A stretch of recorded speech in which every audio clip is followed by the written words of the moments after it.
Muito bem, John. Hoje vamos fazer uma análise crítica de uma das autobiografias mais importantes do Ocidente. Já sabe qual é? Exatamente. As Confissões de Santo Agostinho. E a aula de hoje está imperdível, mas antes de começar, vinheta!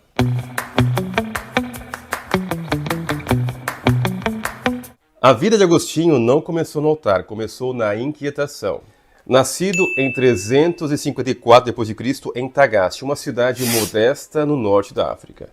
Ele era filho de um pai pagão, Patrício, e de uma mãe cristã, Mônica. Desde cedo carregava um conflito dentro de casa: razão e fé, disciplina e desejo, mente brilhante, coração em guerra. Era um menino talentoso, mas não manso. Mostrava uma inteligência rara e uma sede por tudo, saber, prazer, reconhecimento. E por trás de tudo isso, uma sensação que o perseguia como uma sombra. Nada era suficiente. Ele cresceu, estudou, brilhou, tornou-se professor, orador, figura pública respeitada.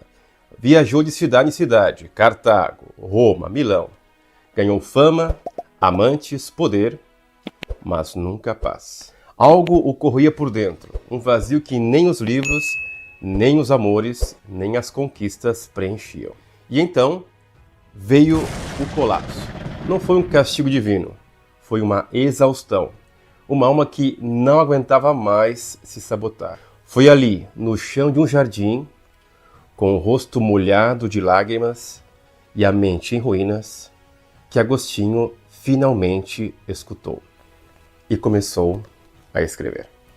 Então, somente para explicar um pouquinho como vamos desenvolver essa aula, o livro As Confissões de Santo Agostinho é dividido em 13 livros e nós vamos analisar cada um desses livros. Talvez seja uma aula bem intensa, até um pouquinho mais longa do normal, mas vale a pena. É um livro que precisa ser lido, porque na verdade é um espelho da alma. E ao ler As Confissões de Santo Agostinho, estamos lendo até mesmo a nossa própria história. As Confissões não são tratado teológico, nem um simples diário. São um relato de travessia. Um homem de 40 anos olha para a sua vida com brutal honestidade e transforma feridas em palavras.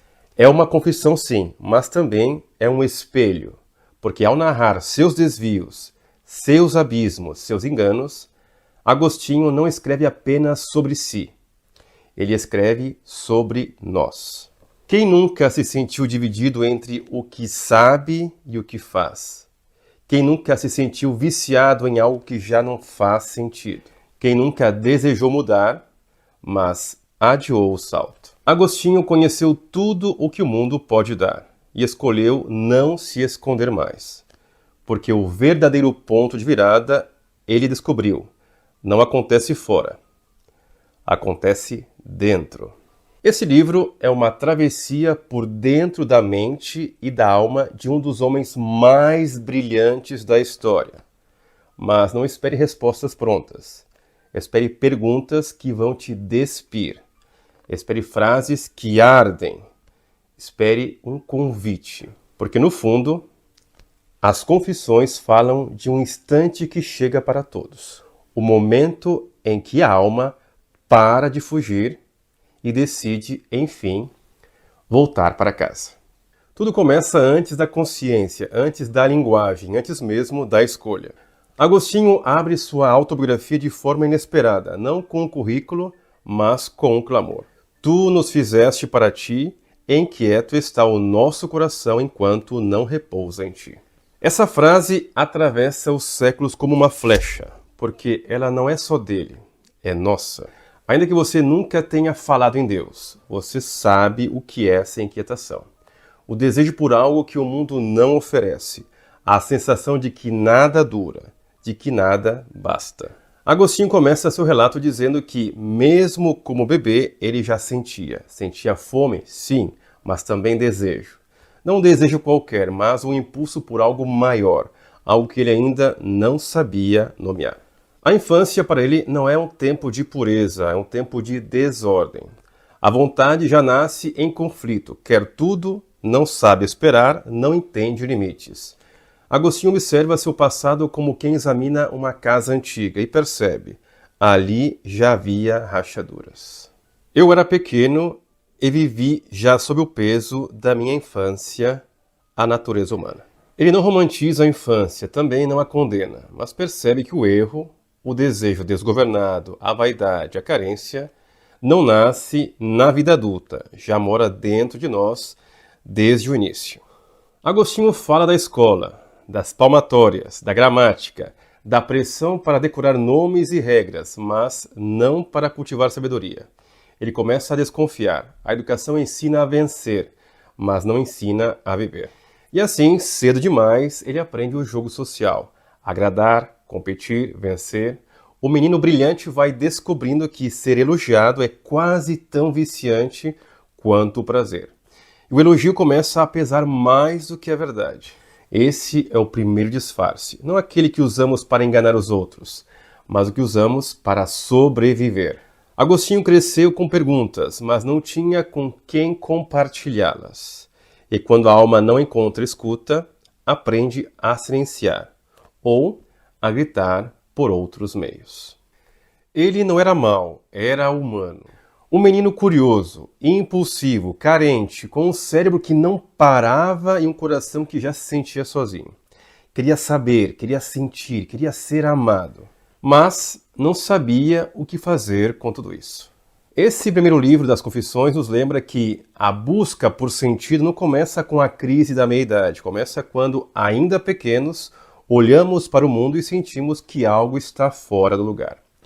Começa quando choramos, sem saber por quê. Agostinho já carregava uma pergunta que o mundo tentaria calar por décadas. O que estou fazendo aqui? E esse livro nos convida a fazer o mesmo. A voltar à infância, não como nostalgia, mas como arqueologia. Porque às vezes o que somos hoje é apenas o eco daquilo que nunca resolvemos ser. Se na infância Agostinho sentia, mas não entendia, na adolescência ele sente com mais força e se deixa levar. Agora ele tem voz, tem corpo, tem vontades e tem liberdade para usá-los como quiser. Mas não tem sabedoria, nem freios, nem norte. O resultado é previsível, a alma entra em combustão. Agostinho fala da juventude como uma época de excesso, de febre. Ele está sedento por experimentar tudo, prazer, prestígio, paixão. Amava amar. E mais ainda, amava a ideia de estar amando. Ele não buscava apenas um corpo, buscava sentir-se vivo, desejado, importante.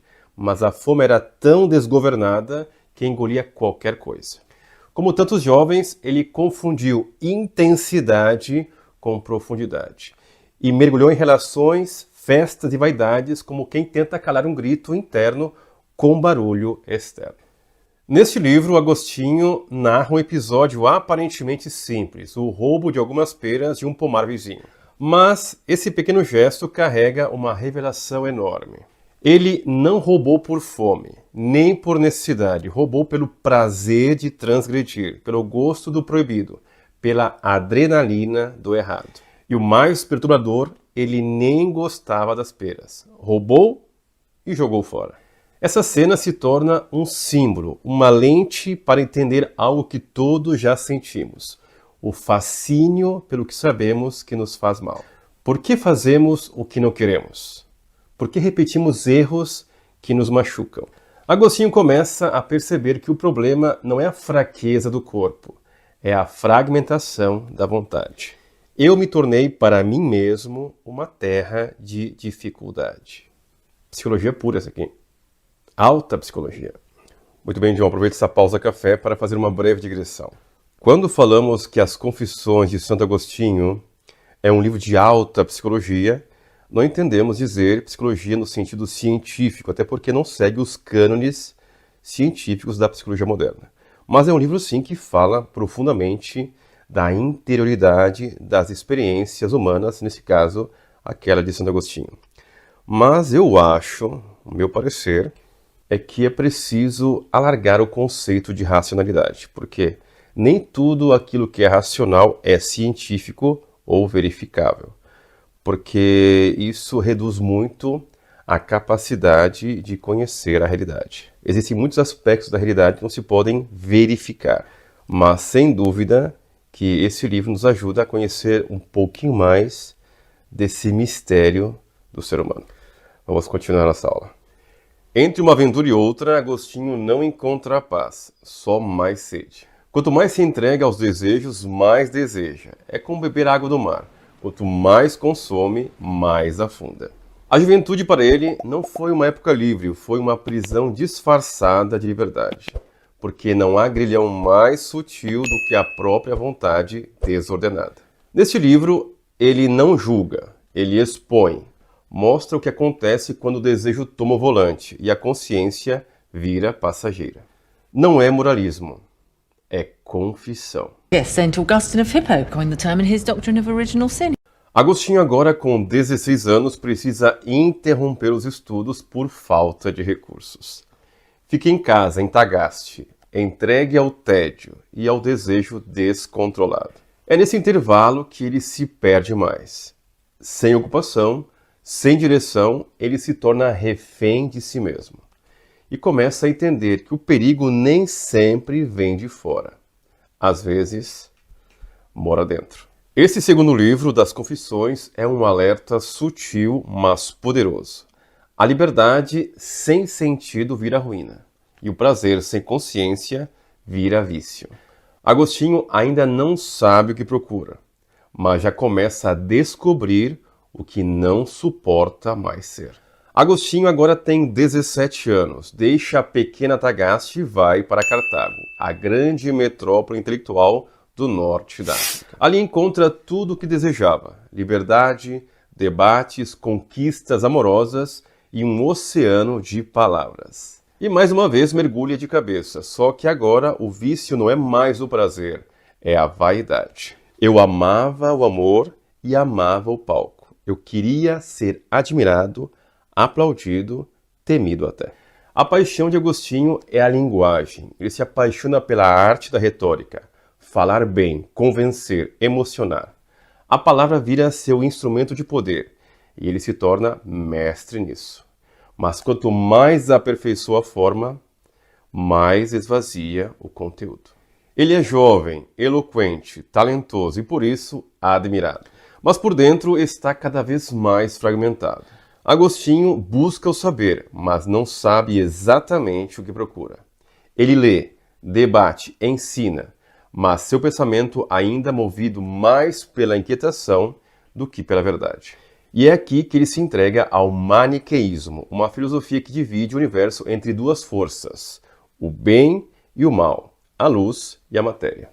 Essa ideia, à primeira vista, parece dar sentido às suas dúvidas, mas na prática ele entrega um álibi. Não sou culpado pelos meus erros. É a matéria, é o corpo, é o mundo. É uma filosofia que o exime de responsabilidade e, por isso, é confortável, mas rasa. O mais inquietante deste momento é que Agostinho parece estar indo bem. Socialmente e intelectualmente tudo está dando certo, mas por dentro a alma está empalidecendo. Ele começa a perceber que sua inteligência pode ser uma armadura, que o brilho pode esconder a ausência. E que existem formas de se perder que são tão refinadas que parecem virtudes. Eu me tornei um homem sábio aos olhos do mundo, mas ignorante do meu próprio abismo. A morte de um amigo próximo nesta fase o abala profundamente. É a primeira rachadura real na sua fachada de controle. E uma pergunta começa a nascer com mais força. O que resta quando tudo o que se construiu por fora não sustenta mais o que está por dentro? Grande Agostinho.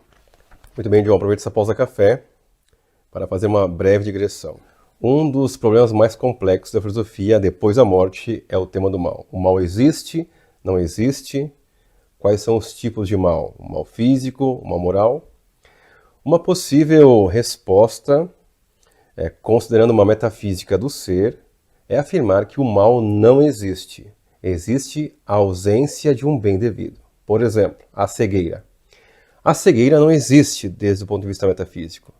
Existe a visão, porque a cegueira é a ausência de um bem devido, que nesse caso seria a visão. Este é um modo de entender, de conceber o mal, não como existência ontológica, mas como ausência de um bem devido. Vamos continuar essa aula então.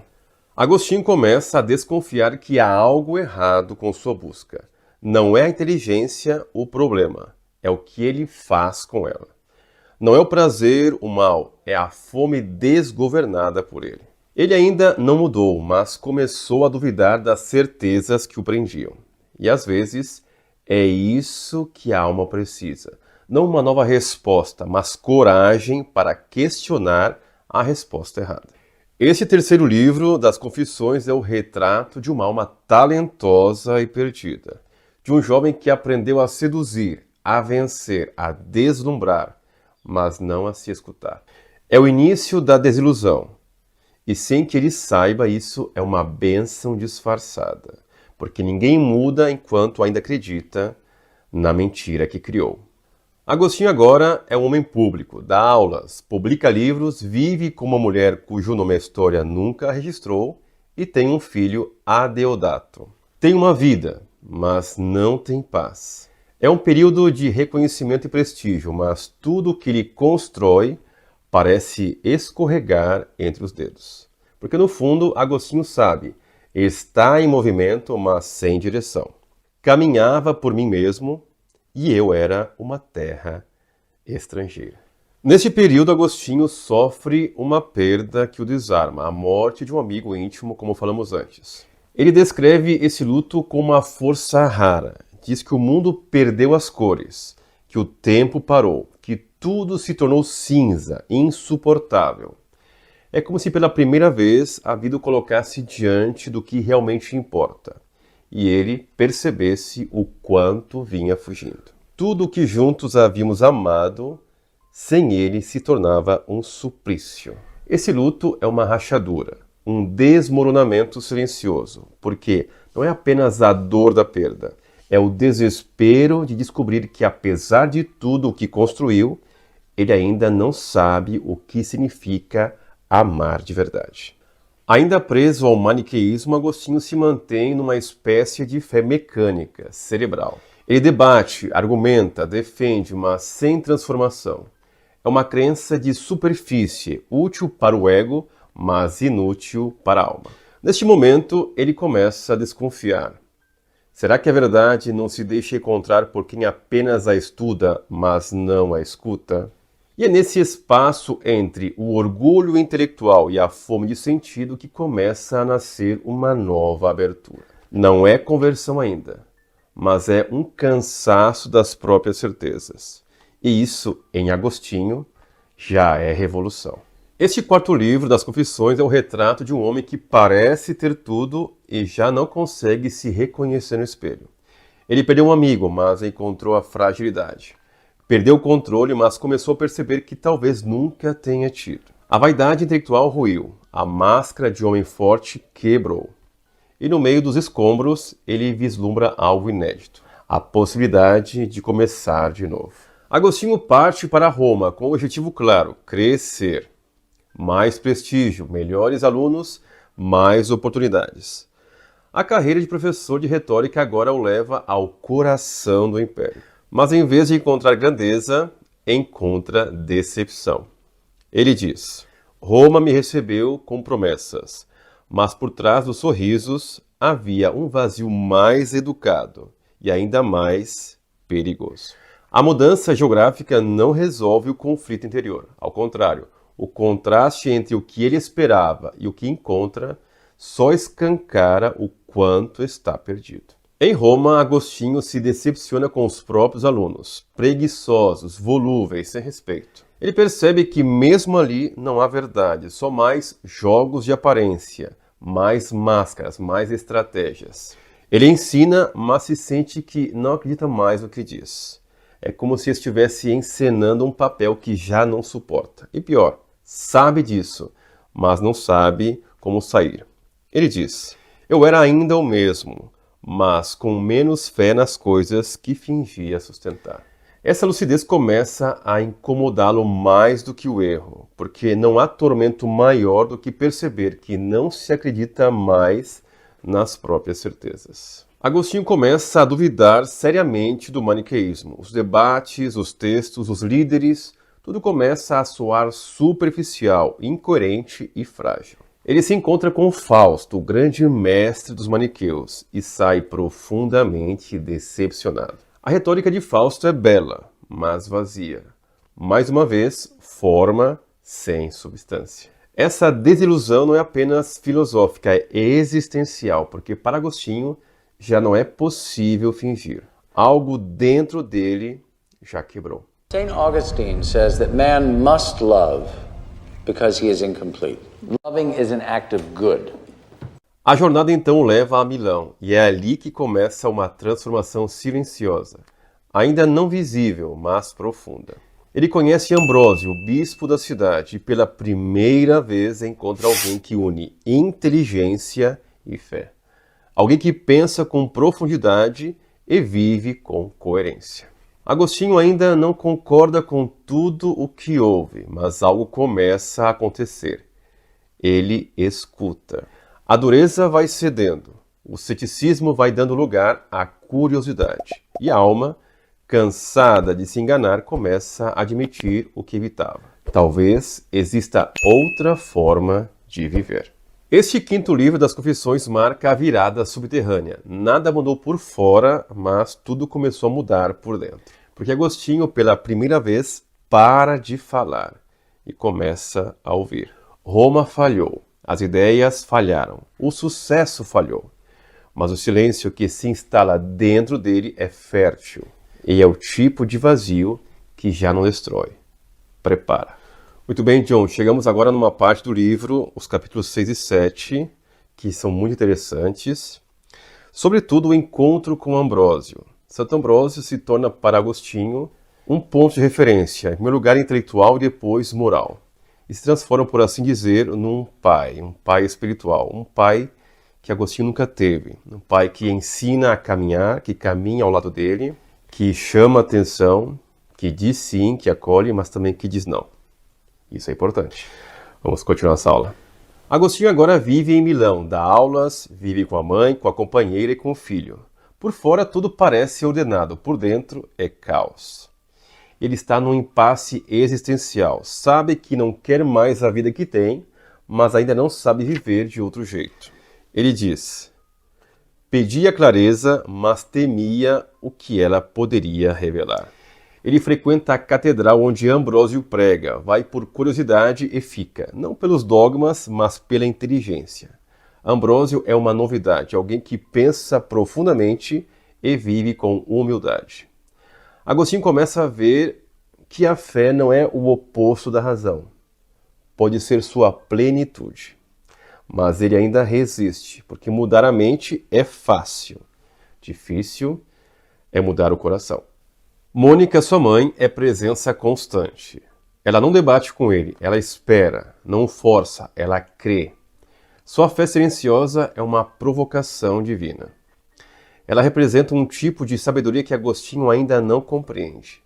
A de quem já encontrou descanso e, por isso, não precisa mais provar nada. Agostinho começa a ler os filósofos neoplatônicos.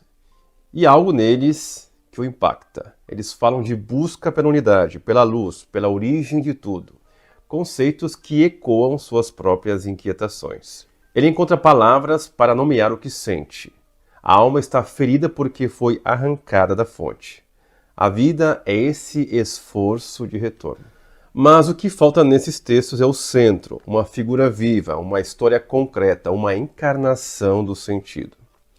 E é aí que Agostinho começa a olhar para Cristo, não como símbolo, mas como chave.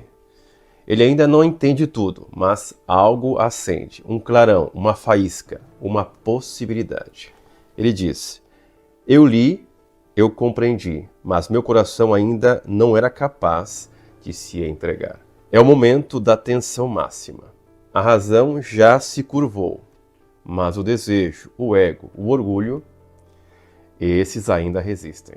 Esses livros das Confissões são um retrato de uma alma à beira da conversão e da implosão.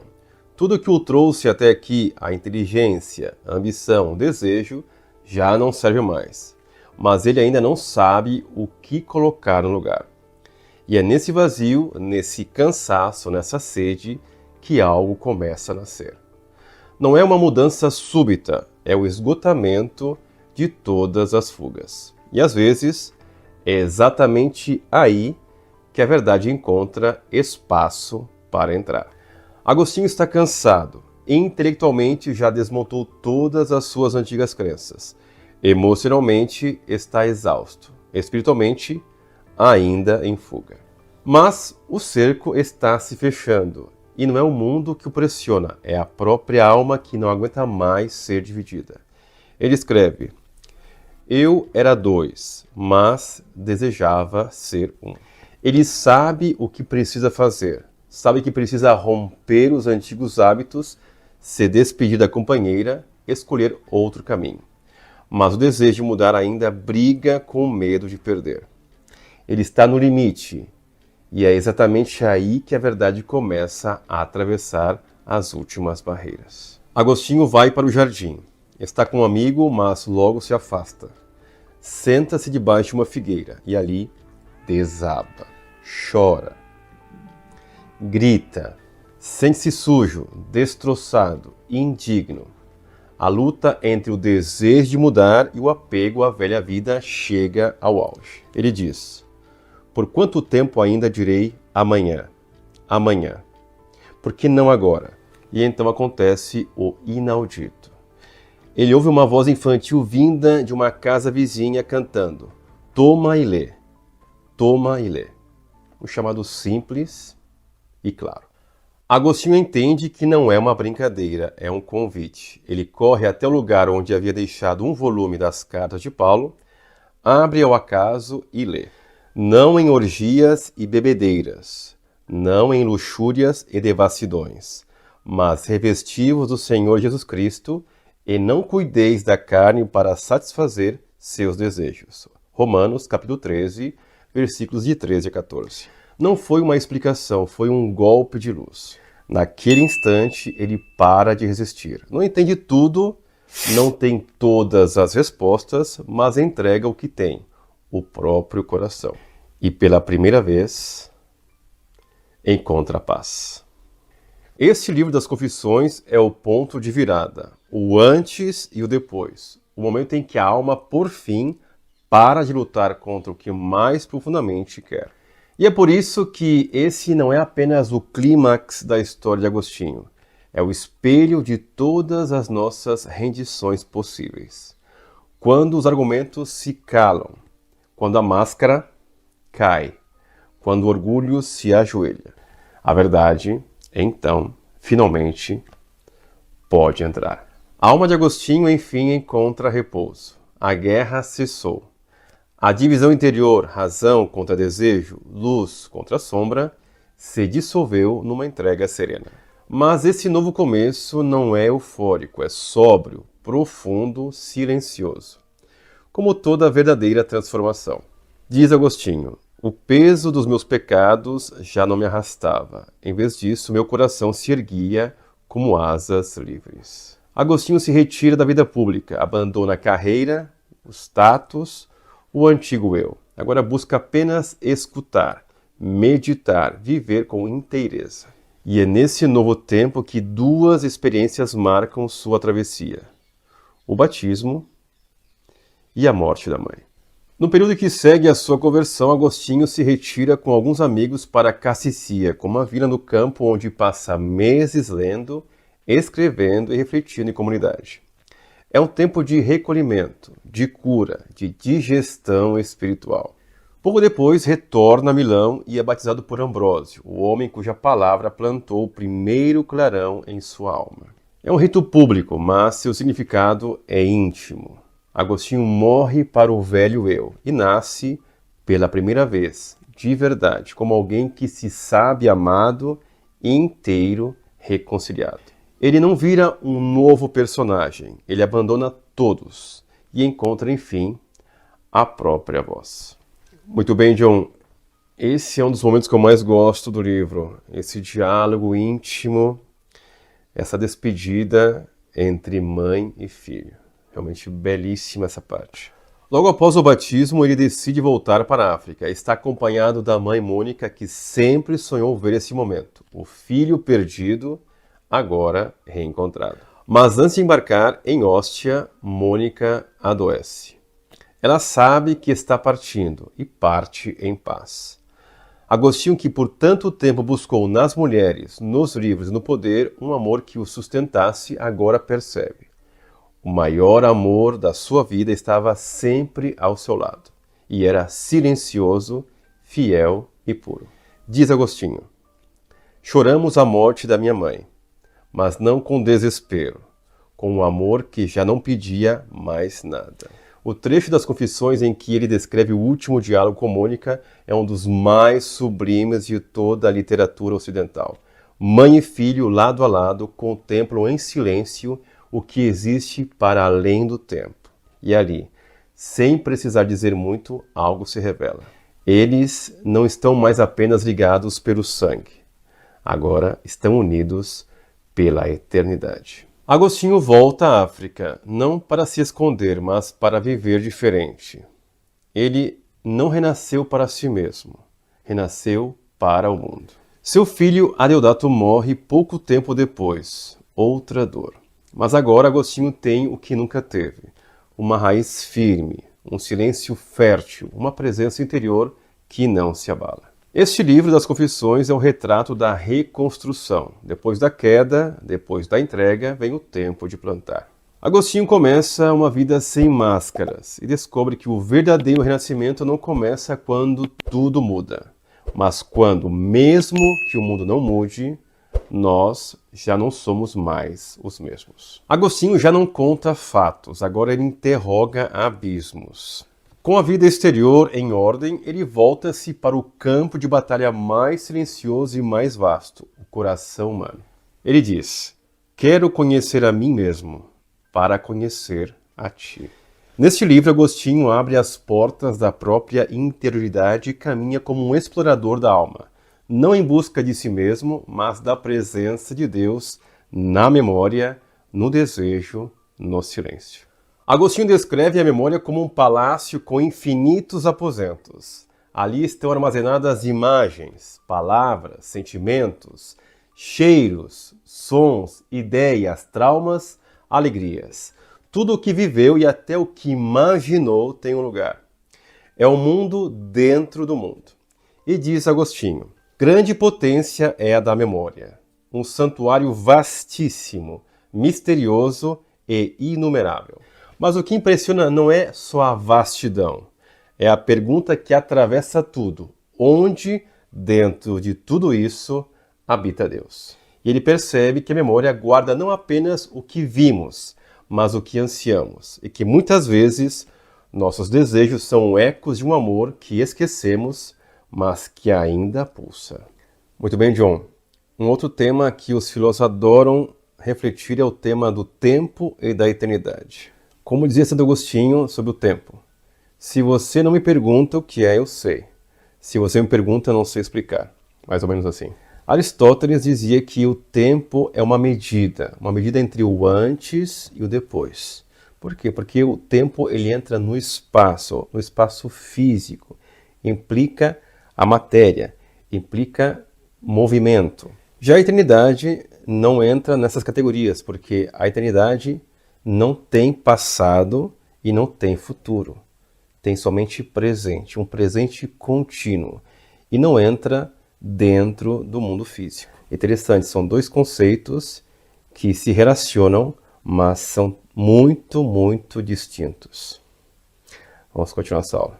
Agostinho entende que aquilo que desejamos mais profundamente revela o que adoramos.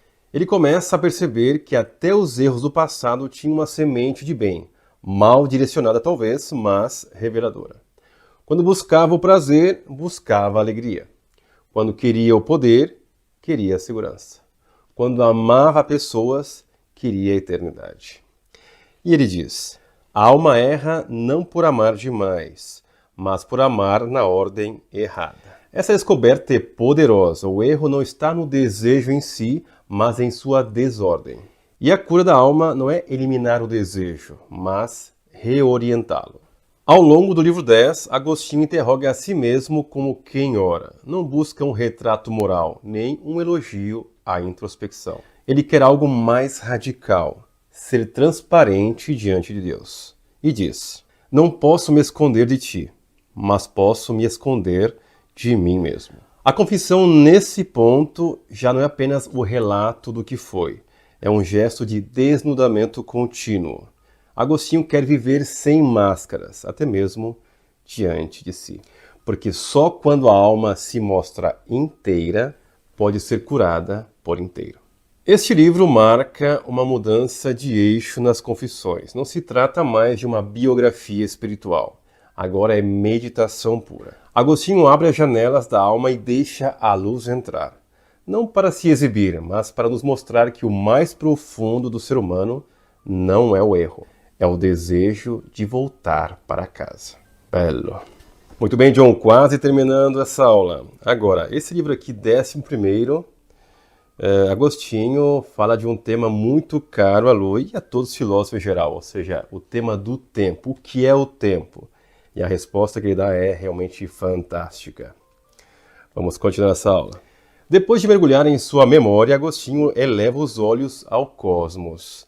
Ele quer compreender não apenas sua história, mas o próprio começo da história, a origem do mundo, o início do tempo, o instante em que o nada cedeu lugar ao ser. Mas a primeira constatação é desconcertante. Ele diz: o que é então o tempo? Se ninguém me pergunta, eu sei. Se quero explicar a quem me pergunta, já não sei mais. Fantástico. A eternidade não tem relógio. Agostinho começa distinguindo o tempo da eternidade. Tempo tem passado, presente e futuro. A eternidade é pura presença, é o agora absoluto. Agostinho afirma algo audacioso. Deus não criou o mundo no tempo. Deus criou o tempo junto com o mundo. Ele diz: não havia tempo antes da criação, pois o tempo começou com ela. Com isso, ele derruba o imaginário comum. Não existe um antes do mundo, porque o antes pressupõe tempo. E o tempo ainda não existia. Essa visão não é apenas teológica, é um salto filosófico que vai influenciar séculos de pensamento, de Tomás de Aquino a Albert Einstein. Agostinho leu Gênesis. No princípio, Deus criou o céu e a terra. Mas para ele, esse princípio não é cronológico, é um princípio lógico, ontológico, o ato radical do ser chamando não ser a existência. Criaste o mundo não porque estavas ocioso, mas porque és generosidade em ato. A criação, portanto, não é um ponto fixo no passado, é um gesto contínuo, um chamado constante. O mundo não é apenas algo que foi criado, ele é algo que é sustentado a cada instante. Ao tentar compreender o tempo, Agostinho percebe um paradoxo. Só vivemos no presente, mas o presente quase não existe. O futuro ainda não é. O passado já não é. E o presente é só um fio que desaparece assim que tentamos segurar. Chamamos de presente um ponto que corre velozmente do futuro ao passado. Mas ele vai além. Mesmo essa fragilidade do tempo, esse deslizamento constante revela algo. Revela que não somos permanentes, que habitamos a fluidez. E que por trás dessa instabilidade há o desejo por algo firme, eterno, absoluto. A sede pelo eterno nasce no coração da instabilidade. Esse livro das Confissões é uma das maiores meditações filosóficas da antiguidade. Agostinho desmantela as categorias comuns do tempo, mostra que a eternidade não é um lugar, mas uma presença. E que o verdadeiro princípio é o próprio ato de amar aquilo que existe. O primeiro versículo da Bíblia diz: no princípio Deus criou o céu e a terra. A terra, porém, estava sem forma e vazia. Agostinho não lê isso como uma simples descrição física. Para ele, é uma chave para entender a tensão primordial entre forma e caos, sentido e dispersão, ordem e potência latente. Esse não é mais um livro sobre como Deus criou o mundo. É uma meditação sobre o que significa o mundo criado por Deus. Agostinho detém-se nessa frase misteriosa: a terra estava sem forma e vazia. O que seria uma realidade criada, mas ainda sem forma? Ele responde: é a matéria informe, uma espécie de potencial bruto ainda não organizado. Uma condição de existência que aguarda a ação da forma, da estrutura, da inteligência divina. Fizeste a matéria do nada, mas ainda sem beleza. Criaste a possibilidade e depois o sentido. Essa distinção ecoa Platão, mas a ultrapassa. Agostinho não pensa em dois mundos, um ideal, outro real. Ele vê o real como uma dinâmica de modelagem contínua. O mundo como uma obra inacabada que vai sendo moldada pela presença do Verbo. Neste livro, Agostinho mostra-se mais do que um intérprete. Ele é um homem deslumbrado diante da profundidade de um verso. Ele reconhece, por mais que investigue, a totalidade do mistério não se deixa capturar. Mas isso não o frustra. Ao contrário, o fascínio está justamente aí, no infinito contido no simples. Aquele que diz entender totalmente a criação, não entendeu nada. Este livro das Confissões é uma aula sobre como pensar o real com reverência. Agostinho nos lembra que por trás de tudo que existe, desde uma pedra até uma galáxia, há uma inteligência que modela, organiza, sustenta. E que compreender o mundo é, antes de tudo, um gesto de escuta. Et comme disait Saint Augustin, aime et fais ce que tu veux. O último livro. Vamos lá, John, vamos lá. Tudo começa com a luz. Não a luz do sol, nem das estrelas, mas a luz primordial, anterior a tudo, que Deus cria antes de haver qualquer coisa visível. Disse Deus: faça-se a luz, e a luz foi feita. Agostinho ouve esse verso como quem escuta um chamado pessoal. Essa luz é a inteligência iluminada pela verdade. É o primeiro clarão da consciência. É o instante em que a alma percebe que existe algo maior do que ela e que ela foi feita para isso. Neste último livro, Agostinho abandona toda a ambição cronológica. Ele não quer saber quando o mundo foi criado, quer entender como o mundo continua sendo criado dentro de cada pessoa. A criação do mundo é a criação do coração. Cada um de nós é um novo Gênesis. Então, verso por verso, ele interpreta os 7 dias da criação como etapas da formação interior da alma. A luz, o despertar da razão. O céu e a terra, a separação entre o espiritual e o sensível. As águas, o inconsciente, as emoções. Os astros, a ordem dos tempos, a disciplina do espírito. Os animais, as potências da alma. O homem, a imagem de Deus em nós. O repouso de Deus, o retorno da alma à sua fonte. Cada passo do Gênesis não é apenas algo que aconteceu, é algo que acontece dentro de nós todas as vezes que despertamos. O repouso que todos buscamos, o clímax do texto é o 7º dia. Não há criação nesse dia, há silêncio, paz, contemplação.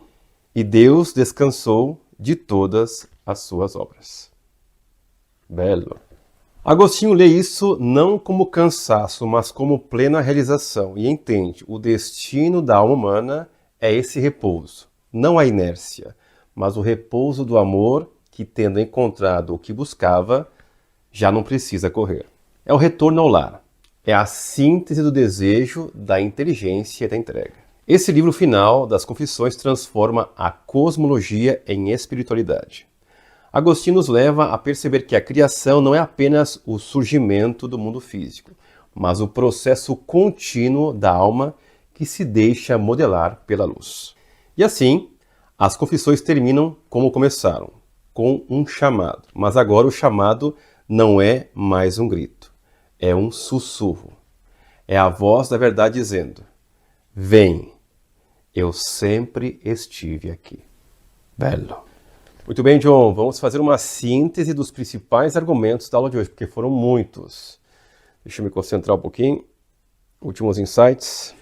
Um primeiro argumento foi a inquietação como condição da alma humana. Agostinho inicia sua obra com a célebre afirmação: nosso coração está inquieto enquanto não repousa em ti. Essa inquietação é o motor da busca humana, por sentido, por verdade, por pertencimento. Mais do que uma tese teológica, é uma intuição existencial. O ser humano está sempre em movimento, porque deseja algo maior do que o mundo pode oferecer. Um segundo argumento foi o desejo como força vital. Agostinho reconhece que os erros de sua juventude, paixões, ambições, vícios, não surgiram do mal em si, mas da desordem dos desejos. O problema não é amar, mas amar na ordem errada. Esse argumento lança uma luz poderosa sobre a ética e a psicologia humana. A cura da alma exige não a supressão do desejo, mas a sua reorientação. Um terceiro argumento é a memória como território do eu. A memória não é apenas um arquivo de lembranças, é o espaço interior onde o sujeito se encontra consigo mesmo. Agostinho descreve a memória como um continente infinito, onde se armazenam sensações, conceitos, afetos, traumas e esperanças. É um modelo complexo da subjetividade que antecipa questões centrais da psicologia contemporânea. Um quarto argumento foi o tempo como enigma da existência. Um dos momentos mais filosóficos das Confissões está no livro 11, onde Agostinho pergunta: o que é o tempo? Ele mostra que o tempo não existe fora da mente. Passado, presente e futuro são formas de consciência. Essa concepção antecipa debates modernos sobre a natureza do tempo e da percepção, de Kant à física contemporânea. Um quinto argumento é a criação como processo interior. Ao reinterpretar os 7 dias da criação, Agostinho propõe uma leitura simbólica. Cada etapa do Gênesis corresponde a um estágio de formação da alma humana. O mundo exterior espelha o mundo interior. A verdadeira criação acontece dentro de nós, quando damos forma à nossa vida, nos nossos afetos, na nossa liberdade. Um sexto argumento é a confissão como linguagem de verdade. A forma literária do livro, uma mistura de oração, análise, memória e poesia, não é apenas estética, ela expressa a convicção de que a linguagem pode ser um caminho de autoconhecimento, de conversão e de verdade. Agostinho inaugura com isso o gênero da autobiografia introspectiva. Em síntese, as Confissões não são apenas uma narrativa de conversão religiosa. São uma obra-prima da introspecção filosófica, da escuta psíquica e da linguagem como revelação. Agostinho argumenta com intensidade e lucidez que só há liberdade quando a alma encontra sua forma, e que conhecer a si mesmo é, antes de tudo, reordenar o amor. Muito bem, João, vamos à conclusão deste livro maravilhoso. Ao terminar a leitura das Confissões, não é apenas Agostinho que conhecemos mais profundamente, é a nós mesmos. Este não é um livro comum, é um espelho que se transforma em janela e depois em estrada. Começa como o relato de um homem em busca de sentido e termina como um mapa silencioso da alma humana, da sua fome de verdade, da sua sede de repouso. Agostinho não escreve para convencer, escreve para entender-se. E é justamente nessa honestidade crua e luminosa que a sua voz continua ressoando há mais de 1000 anos. Cada página é o registro de uma batalha invisível entre o desejo e a razão, entre a vaidade e a escuta, entre o mundo que distrai e a presença que chama. E ao final, Agostinho não nos oferece fórmulas, oferece um gesto, o gesto de quem, depois de errar, lutar, buscar e cansar-se, finalmente cede. Cede ao silêncio, à verdade, à luz que, como ele mesmo intui, nunca esteve ausente. As Confissões não nos ensinam o caminho, elas nos transformam no viajante. E uma vez iniciada essa jornada, o que era autobiografia torna-se espelho, labirinto e, finalmente, morada. Porque, em algum ponto do percurso, sem perceber, não estamos mais lendo Agostinho. Estamos nos ouvindo. Nos vemos no próximo domingo.